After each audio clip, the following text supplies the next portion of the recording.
existe uma história que foi deliberadamente apagada das escrituras que você conhece. Uma narrativa tão perturbadora, tão cheia de consequências cósmicas, que os guardiões das tradições religiosas preferiram mantê-la nas sombras, mencionada apenas em sussurros e fragmentos. Estamos falando dos vigilantes, seres celestiais que desafiaram a ordem divina e alteraram para sempre o destino da humanidade. Imagine, por um momento, antes do grande dilúvio, quando a Terra ainda era jovem e os segredos do céu permaneciam distantes dos olhos mortais. Um grupo de anjos recebeu uma missão específica: observar, proteger, vigiar, mas algo aconteceu. Algo que transformou guardiães em transgressores, observadores em participantes, seres de luz em mestres de conhecimentos proibidos. Eles olharam para baixo e viram as filhas dos homens.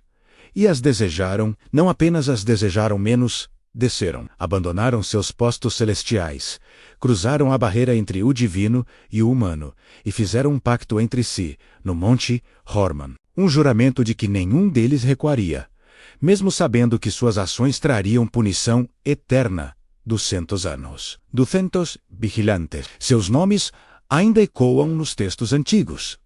Semiasa, seu líder. Azazel, o mestre dos segredos metalúrgicos e cosméticos.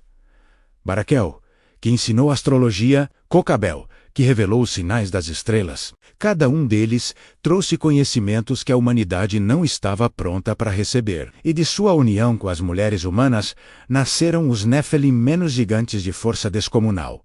Seres híbridos que consumiam tudo à sua volta. A violência se espalhou pela terra como fogo em palha seca. O mundo se encheu de corrupção, e o próprio tecido da criação começou a se desfazer. Esta não é apenas uma história de anjos caídos, é a narrativa sobre o momento em que o conhecimento proibido entrou no mundo, sobre as consequências de cruzar limites estabelecidos, sobre o preço da transgressão cósmica, é sobre perguntas que ainda nos assombram.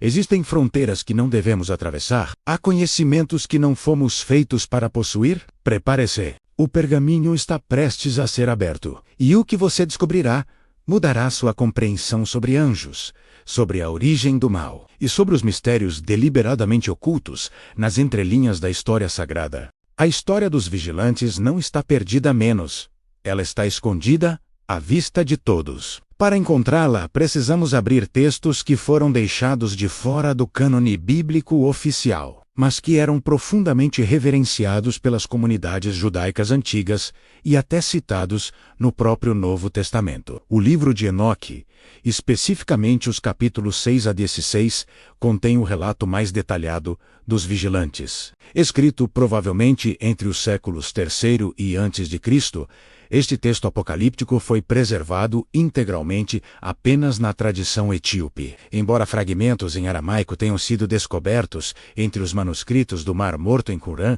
isso significa que as comunidades de Qumran, aqueles judeus zelosos do primeiro século, consideravam este relato importante, o suficiente para copiar e preservar. Mas a Bíblia canônica também carrega vestígios desta história. Gênesis 6. Oferece o fragmento mais explícito. Quando os homens começaram a multiplicar-se sobre a terra, e lhes nasceram filhas. Os filhos de Deus viram que as filhas dos homens eram formosas, e tomaram para si mulheres de todas as que escolheram. Naqueles dias havia gigantes na terra, e também depois, quando os filhos de Deus se uniram às filhas dos homens, e elas lhes deram filhos. Esses foram os valentes que houve na antiguidade. Homens de renome Ken-Heram. Esses filhos de Deus, a expressão hebraica Bena Elohim aparece em Jó 1, 6 e 2. Claramente referindo-se a seres angelicais que se apresentam diante do Senhor. A tradição judaica antiga, incluindo o Targum, Pseudogenatas e os escritos de Filo de Alexandria, interpretava esses filhos de Deus como anjos. O contexto histórico é crucial. No período do Segundo Templo, quando Israel vivia sob dominação estrangeira, a história dos vigilantes oferecia uma explicação teológica poderosa para a origem do mal no mundo. Não era apenas falha humana, menos havia uma corrupção cósmica, uma rebelião angelical que havia contaminado a criação. Judas 1:6. No Novo Testamento faz referência direta e aos anjos que não guardaram o seu principado, mas deixaram a sua própria habitação. Reservou na escuridão e em prisões eternas até o juízo daquele grande dia. Pedro também menciona em 2 Pedro 2,4. Porque, se Deus não perdoou aos anjos que pecaram, mas havendo-os lançado no inferno, os entregou às cadeias da escuridão. Os textos são consistentes. Houve uma transgressão angelical específica, anterior ao dilúvio, que resultou em aprisionamento eterno. Os vigilantes ensinaram metalurgia para forjar armas, cosméticos e adornos para sedução, feitiçaria, astrologia e até o conhecimento de raízes e plantas para abortos menos conhecimentos que aceleraram a corrupção humana. Porque esta história foi marginalmente incluída na Bíblia canônica, mas desenvolvida plenamente em textos considerados apócrifos. O segredo revelado aqui não é apenas sobre anjos rebeldes. É sobre a natureza do conhecimento, do livre-arbítrio e das consequências irreversíveis de nossas escolhas. Os vigilantes representam um mistério teológico profundo. Anjos dotados de conhecimento celestial escolheram deliberadamente desobedecer. Não foi ignorância o foi engano, foi desejo consciente. Semiasa, o líder, temia fazer isso sozinho. Por isso, ele exigiu que todos os 200 jurassem juntos no Monte Harman, cujo nome em hebraico, Harman deriva da raiz harem, que significa dedicado à destruição ou amaldiçoado. Eles literalmente se amaldiçoaram ao fazer esse pacto. O significado oculto está na natureza do pecado deles. Não foi apenas luxúria física, foi a transferência ilícita de conhecimento celestial para a esfera terrena. Azazel ensinou aos homens como forjar espadas, facas, escudos e couraças menos a tecnologia da guerra. Ele ensinou às mulheres a arte dos cosméticos, das joias, das pedras preciosas, menos a tecnologia da sedução e da vaidade. Baraquel revelou os segredos da astrologia. Cocabel, os sinais celestes. Ezequiel, o conhecimento das nuvens. Araquiel, os sinais da terra. Chanciel, os sinais do sol. Sariel, os ciclos da lua. Aqui está o segredo. O conhecimento em si não era mau, mas a humanidade não estava preparada para recebê-lo. Era conhecimento fora do tempo, fora da ordem divina. Imagine dar uma arma nuclear a uma criança. Não é a tecnologia que é intrinsecamente má, mas a incapacidade do receptor de lidar com suas implicações. Os Néfilim nascidos dessas uniões eram mais que gigantes físicos, eram anomalias ontológicas, seres que não deveriam existir, híbridos que quebravam as categorias da criação. Eles consumiam todos os recursos humanos, e quando estes acabaram, começaram a devorar uns aos outros e até os próprios humanos. Representavam o caos absoluto, a dissolução das fronteiras estabelecidas por Deus na criação. A interpretação mística judaica cabala posterior vê nos vigilantes a origem das clipot, as cascas de impureza espiritual que obscurecem a luz divina no mundo. Sua rebelião criou uma fenda na realidade, permitindo que forças destrutivas se infiltrassem na ordem criada. Mas há outro nível de interpretação. Os vigilantes também representam o dilema humano eterno. Nós também somos vigilantes de certa forma menos dotados de conhecimento, consciência e capacidade de escolha. E, constantemente, enfrentamos a tentação de cruzar fronteiras, de buscar conhecimentos ou experiências para os quais não estamos prontos, de satisfazer desejos imediatos, ignorando consequências eternas. O julgamento dos vigilantes foi severo e imediato. Aprisionamento em trevas até o julgamento final. Seus filhos Nefelim foram destinados à destruição no dilúvio, mas seus espíritos, segundo Enoque, tornaram-se demônios que vagam pela terra, causando aflição. Uma explicação para a origem dos espíritos malignos que aparecem nos evangelhos. Para os antigos hebreus, a história dos vigilantes não era mera mitologia, menos era teologia viva que explicava as forças em operação no mundo. A cosmovisão hebraica nunca separou o material do espiritual. Eles compreendiam que ações no reino invisível produziam consequências diretas no reino visível. O conceito dos vigilantes está enraizado na estrutura hierárquica angelical do judaísmo antigo. A palavra hebraica para vigilante é ir, que aparece no livro de Daniel 4:13, 17,23, onde um vigilante, um santo que descia do céu, traz uma mensagem profética. Esta designação específica indicava anjos com função de observação e intervenção nos assuntos terrestres. Servos diretos do Altíssimo com acesso aos conselhos celestiais. Na tradição rabínica, particularmente, no Midrash e nos escritos talmúdicos, há debates intensos sobre essa narrativa. Alguns rabinos argumentavam que filhos de Deus se referia a descendentes de Sete, a linhagem piedosa, não a anjos, precisamente porque a ideia de anjos pecando sexualmente era teologicamente problemática. No entanto, textos mais antigos como o Midrash, Bereshit e Rabba, preservam a tradição dos anjos caídos, demonstrando que esta interpretação era conhecida e discutida. O nome Azazel é particularmente significativo na liturgia hebraica. No Hayam Kippur, dia da expiação, descrito em Levítico 16, 2 bodes eram apresentados. Um era sacrificado ao Senhor, o outro era enviado para Azazel, no deserto, carregando simbolicamente os pecados de Israel. Embora o texto bíblico use Azazel como se fosse um lugar, a tradição do livro de Enoque sugere que era literalmente um anjo caído aprisionado no deserto.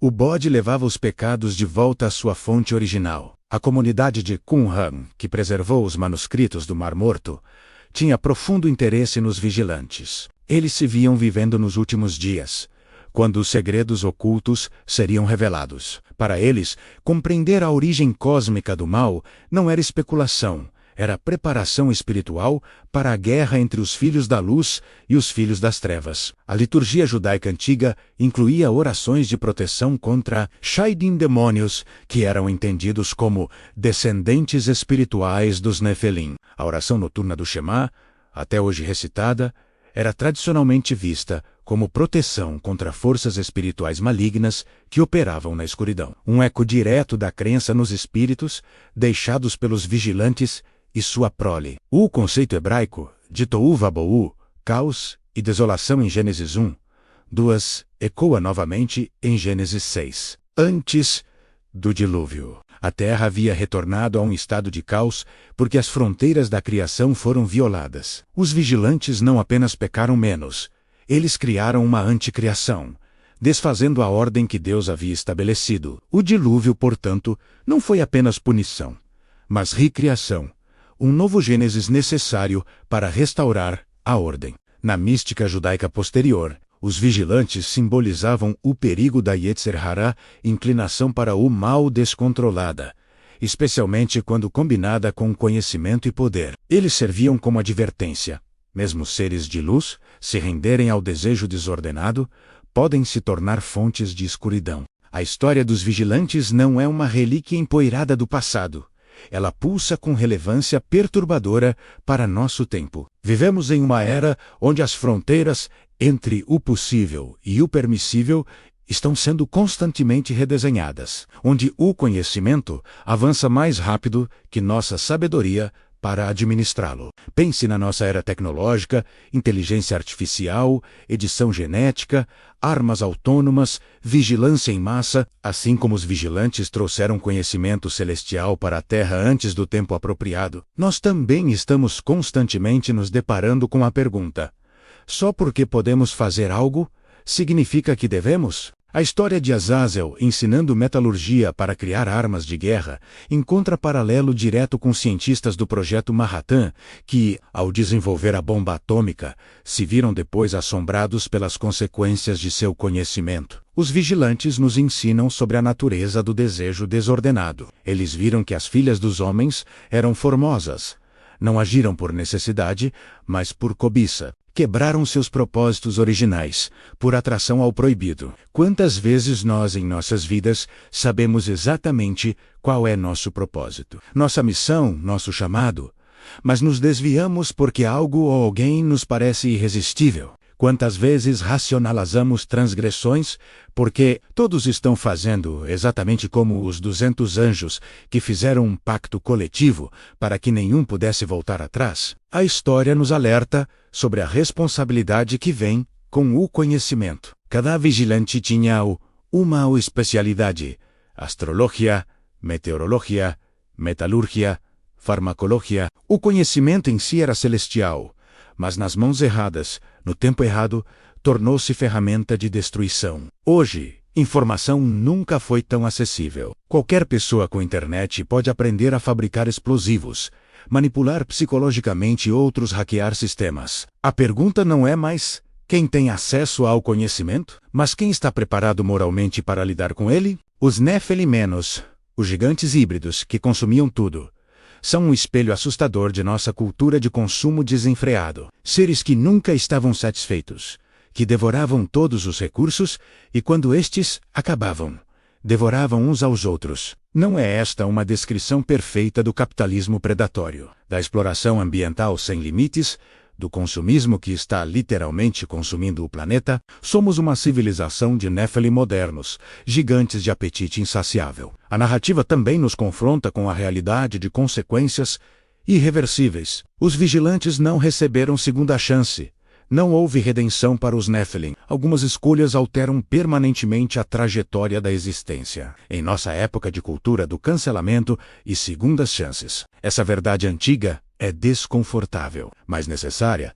Existem ações cujas consequências não podem ser desfeitas. Conhecimentos que, uma vez adquiridos, não podem ser desaprendidos. Fronteiras que, uma vez cruzadas, não podem ser reconstruídas. Mas há também esperança embutida nesta história. O dilúvio veio, uma purificação radical, um recomeço. Deus não abandonou a criação à corrupção completa. Há sempre a possibilidade de renovação, mesmo que através da destruição do que está irremediavelmente corrompido. Para Nozohar, isso pode significar a disposição de deixar morrer relacionamentos tóxicos, padrões destrutivos, vícios que nos consomem. Às vezes, a misericórdia de Deus se manifesta não em preservar o que somos, mas em permitir que sejamos inundados e renascidos. Os vigilantes nos deixam com perguntas vitais para examinarmos diariamente. Que fronteiras estou sendo tentado a cruzar? Que conhecimento ou experiência estou buscando para a qual não estou preparado espiritualmente? Estou usando meus dons e capacidades dentro do propósito para o qual fui criado, ou os estou pervertendo para a satisfação imediata? Estou vigiando fielmente o que me foi confiado, ou me tornei transgressor? E assim, chegamos ao fim desta jornada pelos segredos dos vigilantes menos, mas será mesmo o fim, ou apenas o começo de uma compreensão mais profunda sobre os mistérios que permeiam as Escrituras? Escondidos em plena vista, esperando por aqueles que têm coragem de olhar além da superfície, a história dos vigilantes nos deixa com mais perguntas do que respostas, e talvez seja exatamente essa a intenção. Eles nos mostram que o universo espiritual é mais vasto, mais complexo e mais perturbador do que nos ensinaram nas aulas de escola dominical. Há camadas sobre camadas de significado, narrativas entrelaçadas que conectam o céu e a terra, o passado antigo e o presente imediato. Você percebeu como esta história se conecta com outros mistérios bíblicos? Os gigantes não desapareceram completamente no dilúvio. Eles reaparecem em Canaã quando Israel está prestes a entrar na terra prometida. Golias era um descendente deles. Os Refaíns, os Enaquins, os homens de Bazã, todos carregavam o DNA corrompido dos Nefelim. Por que Deus ordenou a destruição completa além dessas nações? Não seria genocídio divino? Ou havia algo mais profundo acontecendo? Uma guerra cósmica para preservar a linhagem pura, através da qual o Messias viria? E quanto aos principados e potestades que Paulo menciona em Efésios 6 e 12, seriam os vigilantes aprisionados às forças espirituais que ainda exercem influência sobre regiões geográficas e sistemas políticos? Quando Daniel ora e um anjo lhe diz que foi impedido por 21 dias pelo príncipe da Pérsia até que Miguel viesse ajudar, estamos falando de anjos territoriais corrompidos, remanescentes da rebelião dos vigilantes? Os mistérios se aprofundam. Há também o enigma de Enoque, aquele que andou com Deus e já não era, porque Deus o tomou. Porque justamente Enoque, que viveu antes do dilúvio, foi escolhido para receber as revelações sobre os vigilantes. Porque seu livro foi tão valorizado nas comunidades antigas, citado por Judas no Novo Testamento, mas excluído do cânon oficial. Que outros segredos ele registrou, que ainda não exploramos completamente? E aqui está algo para contemplar.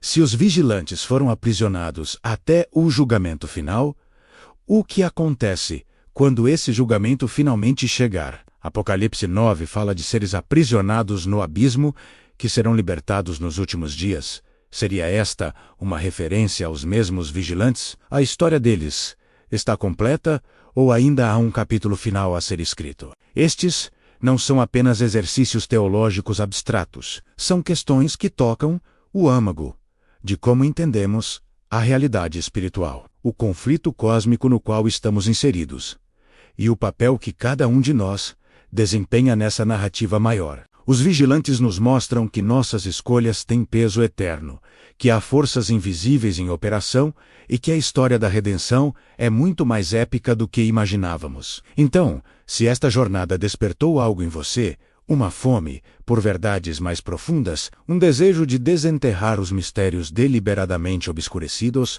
saiba que há muito mais a descobrir. Cada símbolo bíblico é uma porta. Cada narrativa antiga carrega camadas de significado, esperando por aqueles dispostos a cavar além da superfície. O próximo mistério já está chamando.